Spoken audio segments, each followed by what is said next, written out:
Bismillaahi Raxmaani Raxiim. Ma isku aragtay dhabar xanuun marba marka ka dambaysa soo siyaadayo, qandho, dhidid badan, cunto xumo iyo miisaankaaga oo sii lumayo? Ma isku aragtay dhabarkaaga oo qallooc yeeshay, bararay iyo lugahoo tabardarri ka dareentid?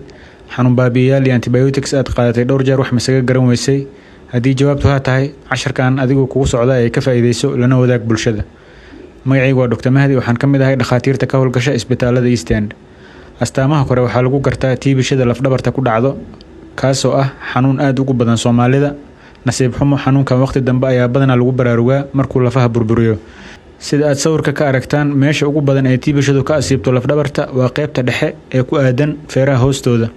Bakteeriyada tiibishadu keento waxay marka hore weerartaa carjawda u dhaxaysa ricirada, kadibna lafta ayay u gudubtaa oo way burburisaa, oo meeshii waxaa ku aruura malax, taasoo xangulaha dhaawac gaarsiiya, keeni karana inuu qofku naafoobo.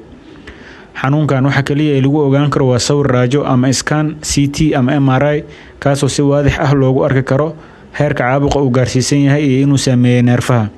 Qasab ma ahan haddii laga helo tiibishada lafdhabarta in sababaduna ay ka jiran yihiin, laakiin waa muhiim in raajo feeraha laga saaro hadiiba lafdhabarta lagu arko. Xanuunkan dad waaweyn iyo carruurba wuu ku dhici karaa. Waxaa lagu daaweeyaa qaadashada daawooyinka TB-da, kuwaasoo bilooyin in la wada ay muhiim tahay. Mararka qaar waxaad u baahan kartaa qalliin lafdhabarta lagu sameeyo haddii laga cabsi qabo inay isku dunto, maadaama dhowr ricir ay ka burburisay ama ku aruurisay malax badan, taasoo u baahan in la soo dareeriyo.